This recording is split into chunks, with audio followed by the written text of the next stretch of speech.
주님, 우리들의 삶 가운데서 때로는 우리가 이해할 수 없는 아픔들과 고난들이 있고, 때로는 우리가 원인을 알 수 있는 아픔들과 이유들도 있습니다. 아픔들과 고난들도 있습니다. 중요한 것은 우리들의 삶에 어느 때고 간에 아픔과 고난이 없는 때가 없다는 것입니다.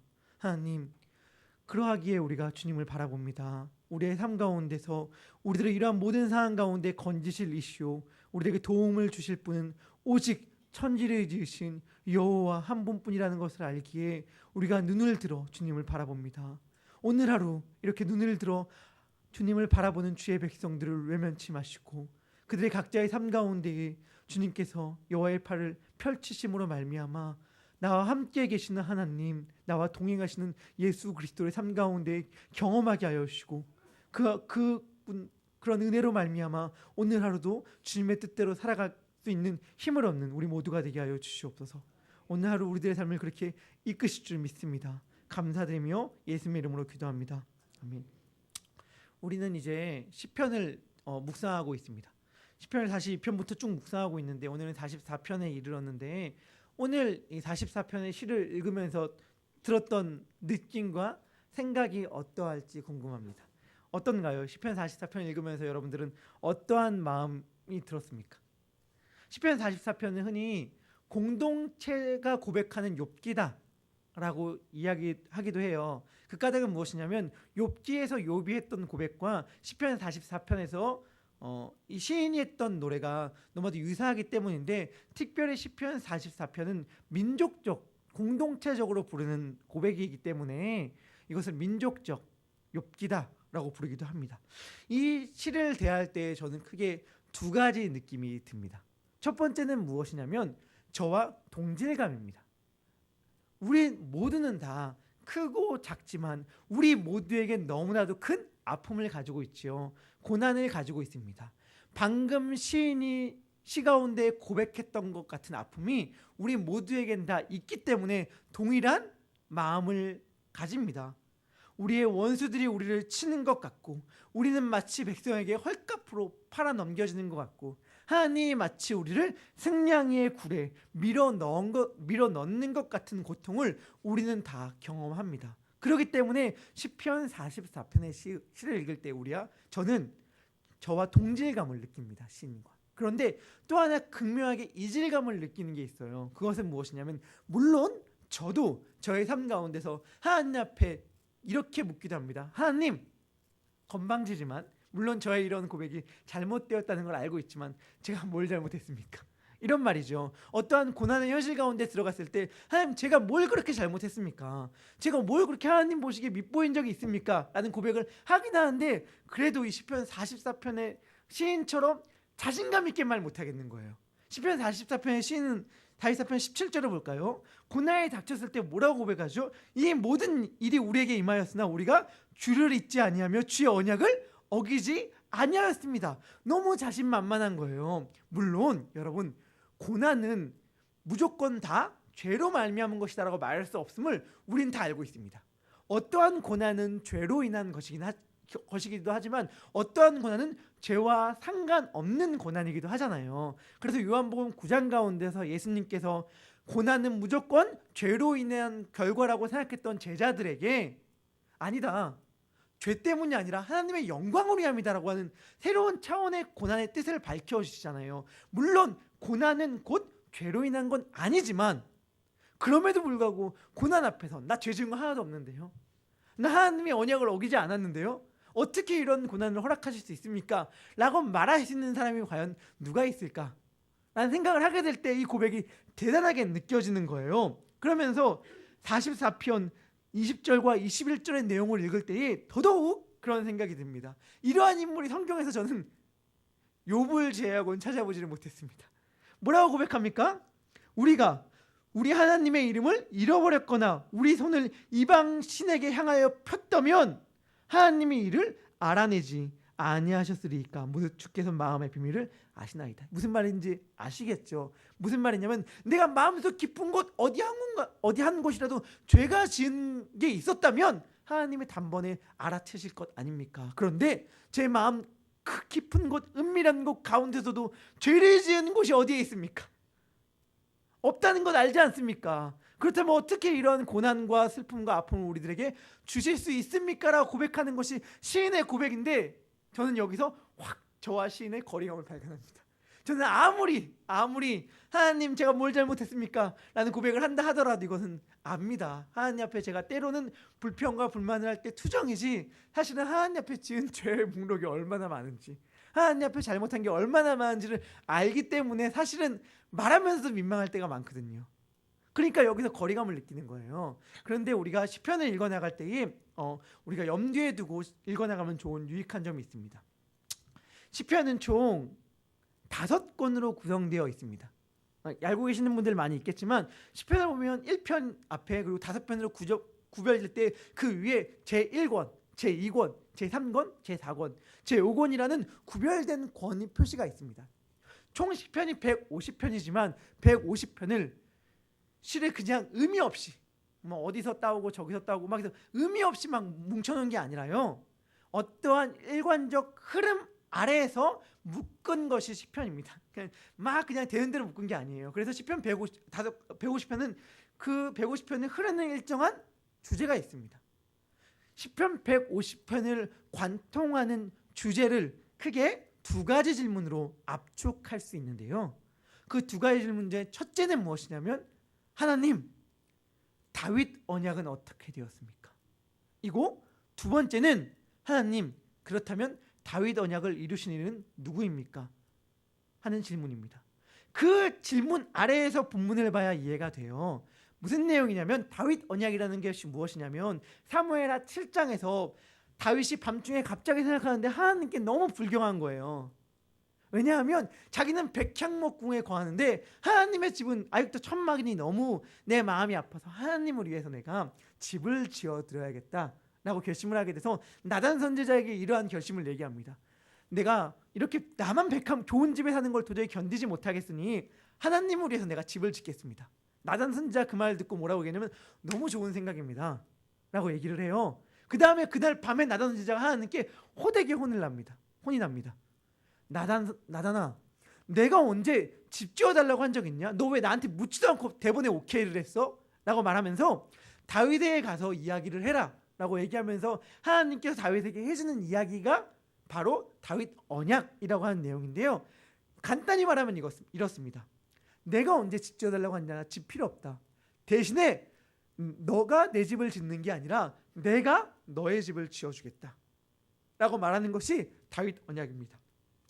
다윗 언약은 몇 가지 내용으로 나누는가? 좀 다르지만 전 8가지 내용으로 살펴보는데, 여기서 다 살펴보는 것은 아니고, 중요한 것은 무엇이냐면, 하나님께서 네가 내 집을 짓는다고? 내가 너의 집을 지어줄게 라고 다윗에게 말하면서 약속하신 집이라는 것이 무엇이냐면 다윗의 나라요, 다윗의 왕조였는데, 하나님께서 이 집을 지어준다는 말의 의미는 무엇이냐면, 내가 너의 나라를 견고하게 할 것이다. 너의 나라를 영원하게 할 것이다. 너의 나라를 흔들리지 않게 할 것이다. 모든 이방인들의 공격 가운데서 너의 나라를 든든히 내가 지켜줄 것이다 라는 약속을 다윗에게 해 주었고요. 이스라엘 민족들은 이 찬란한 언약을 가지고 있다는 자부심이 풍성했던 민족이었습니다. 우리 민족은 하나님께서 지켜주신다는 다윗 언약이 있는 민족이야 라고 하면서 자부심이 가득했던 이스라엘 민족이었는데, 갑자기 자기의 나라가 이방 나라의 침략으로 말미암아 흔들리기 시작하고 위태하기 시작하고, 심지어 예루살렘까지 무너지고 나중엔 바벨론 포로까지 끌려간단 말이에요. 그러니까 그들의 삶 가운데서 이러한 눈물의 고백이 안 나올 수가 없습니다. 여기서 시편 가운데 이스라엘 백성들이 나의 눈물을 주의 병에 담으소서, 내 유리함의 날들을 주께서 계수하지 않았나이까 라고 하면서 울부짖는 고백들은요, 주님, 왜 이렇게 나의 삶 가운데선 고난이 끊이지 않습니까? 언제쯤 나의 경제적 궁핍이 끝납니까?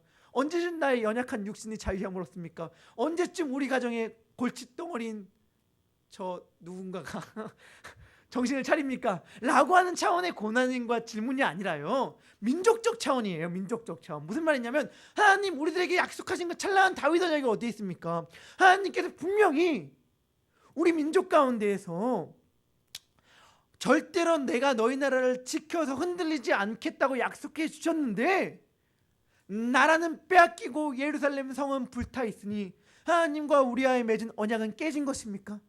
라고 묻는 것이 바로 시편의 질문들이라는 것이죠.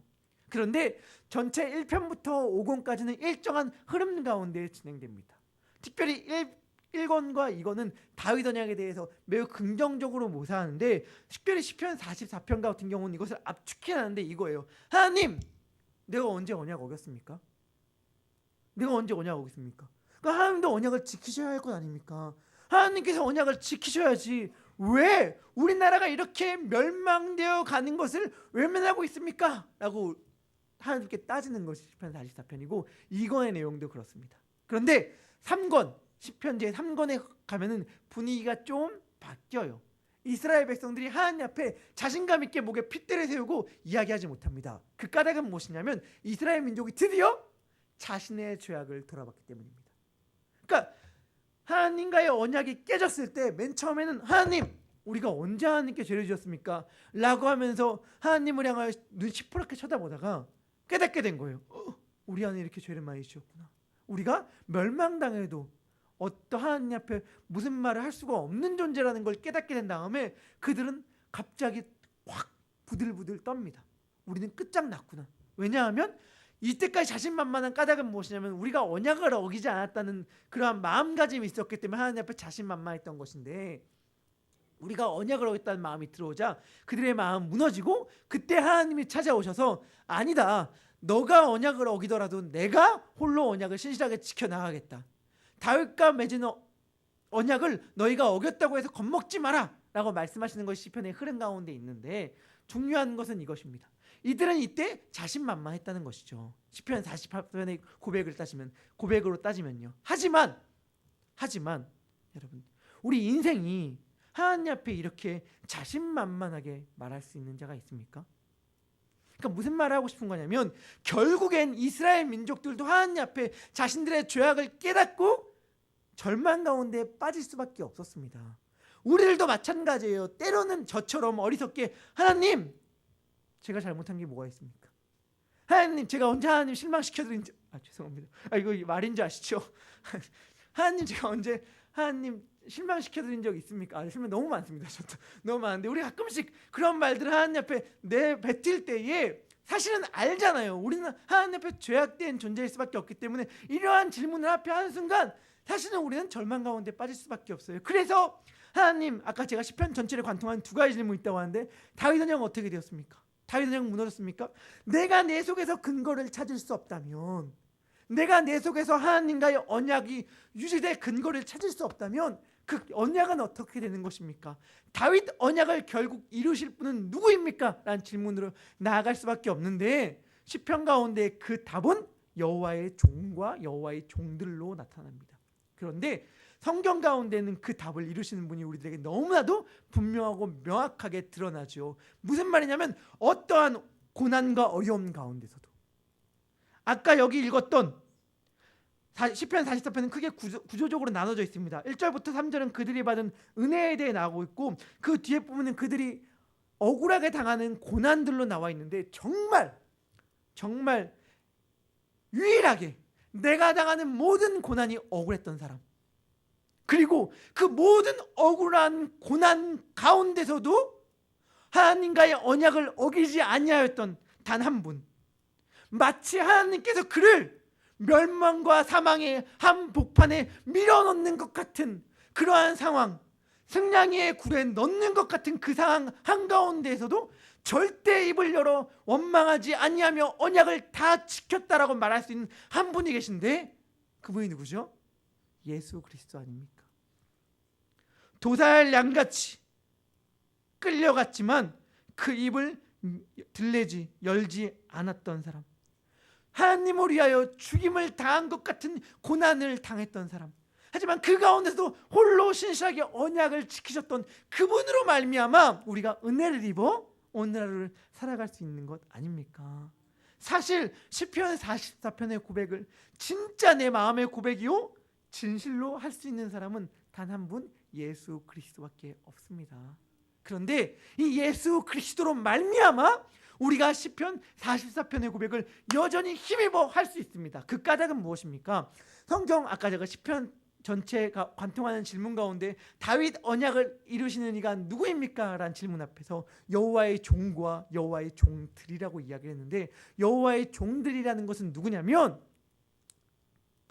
여호와 하나님께서 말씀하신 인애, 영어로는 우리가 한 번씩 들어봤을 헤세드라는 단어인데, 인애를 행하는 사람들이 마지막에 시편 150편에 등장합니다. 그들을 일컬어 성경은 뭐라고 얘기하냐면 성도, 원래 언어로 따지면 하시딤이라고 합니다.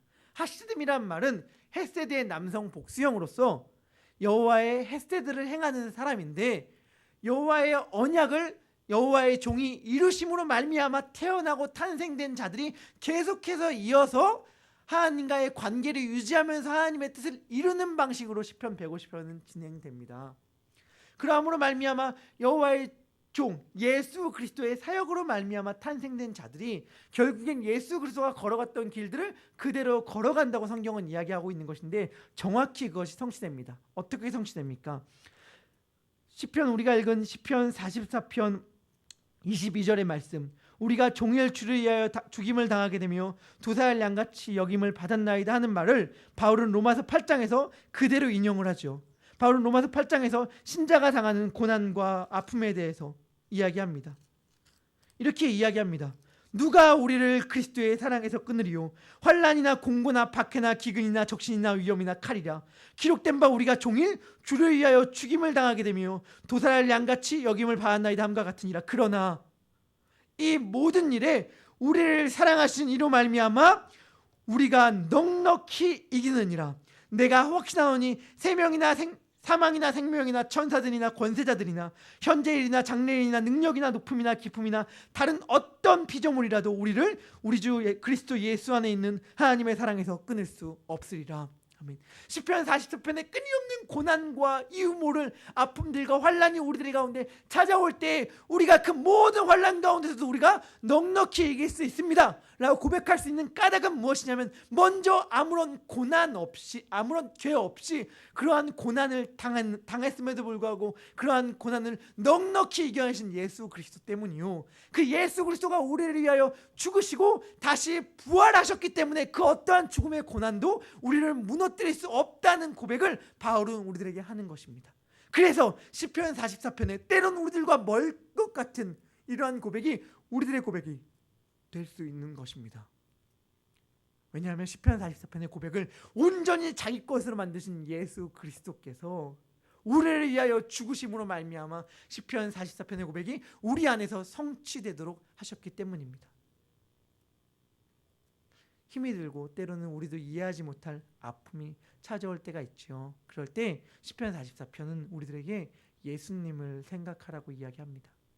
예수님이야말로 이유 모를 고난과 아픔 가운데서 죽으심으로 말미암아 우리들에게 참 승리를 가져다 주신 분이기 때문입니다. 오늘 하루 그 예수님의 사랑에 대해 깊게 있게 묵상하는 날이 되었으면 좋겠습니다. 그러함으로 말미암아 어떤 환난과 고난과 아픔 그 가운데서도 지거나 굴복하거나 낙심하는 것이 아니고 예수 그리스도로 말미암아 넉넉히 이기는 우리 모든 예수 양남의 성도들이 되기를 간절히 축원합니다. 기도하겠습니다. 기록된 바 우리가 종일 주를 위하여 죽임을 당하게 되며 도사할 양같이 여김을 받았나이다 함과 같으니라. 그러나 이 모든 일에 우리를 사랑하신 이로 말미암아 우리가 넉넉히 이기느니라. 아멘. 우리에게 넉넉한 승리를 주시는 예수 그리스도를 찬양합니다. 오늘 하루 이 예수 그리스도를 묵상하는 날이 되길 소망합니다. 우리들이 오늘 하루 당하는 아픔들과 고난들과 눈물들 가운데에 먼저 그 길을 걸어갔던 예수님을 묵상함으로 말미암아, 그러함으로 말미암아 죽음 가운데서 참 승리를 얻으실 뿐 아니라 우리들에게 참 승리를 선물해 주시는 예수님으로 말미암아 우리가 환난 가운데서 좌절하거나 낙심하거나 넘어지는 것이 아니오 예수 그리스도로 말미암아 참 승리를 누리는 우리 모든 예수 양념의 성도들 되게 인도하여 주시옵소서. 하나님께서 오늘 하루의 삶 가운데 우리들을 그렇게 역사하실 줄을 믿습니다. 감사드리며 이 모든 말씀을 우리 구주 예수 그리스도의 이름으로 기도드립니다. 아멘. 하늘에 계신 우리 아버지